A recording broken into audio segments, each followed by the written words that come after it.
Okay, so we got to talk with Clint a couple weeks ago about this film. How did you come to this project? Well, they just sent it to me, and then I read it immediately and loved it. So I just got lucky. It was one of those things I didn't have to audition. They had an idea for me for Davis, and then it just worked out.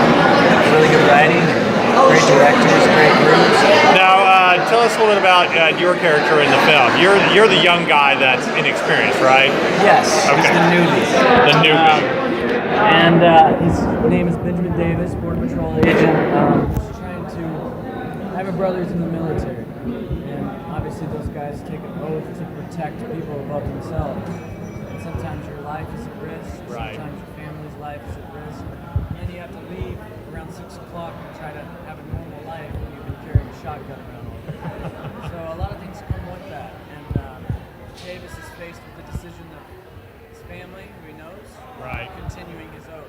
It's a very difficult place to be. I mean, this is a very different kind of role that you've ever played. I mean, if I'm correct, I mean you've done a lot more comedies and stuff in your career. Yeah. Yeah, I've done a lot of comedies. And this was a challenge for sure, but it was also I just wanted to see if I could pull it off. I'm happy with the results. First time you watch it, you're like, oh gosh, what the heck was I doing? I should stick with what I know how to do. Right. And it was really amazing because I was surrounded by Clint and Greg and such a great crew. And we had 14 days to pull it off. It felt great. 14 days. Oh. Now I understand you guys shot a lot around the border. Is that your first time to ever kind of shoot in that area? Yeah, first time to ever just go to the border. I think of the border as if you cross into Tijuana, Right. there's a big fence and there's almost like a small, city surrounding these two borders and all these businesses, but we were really we have like cattle prods that go like this essentially, and that's what our fence is. It's a very weird feeling to see Right. that for the first time. Clint and Greg agreed to let me stay, and I bought this Airstream.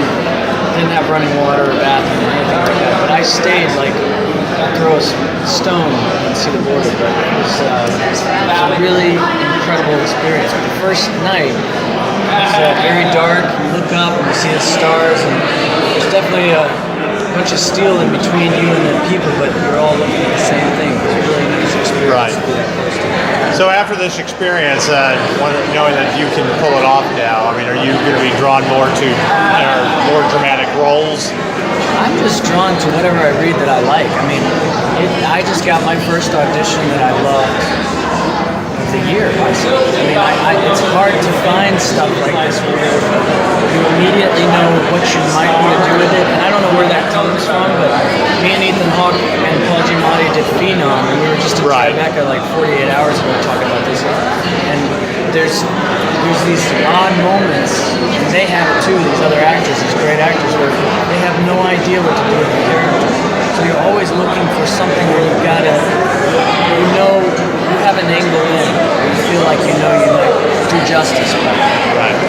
All right, so we got a couple questions, and these are really just for That Nerd Show.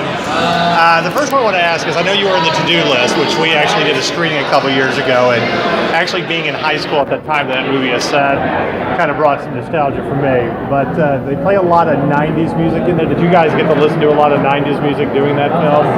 I mean, I kind of just turned on whatever was on Spotify at the time. Okay. We didn't really like that.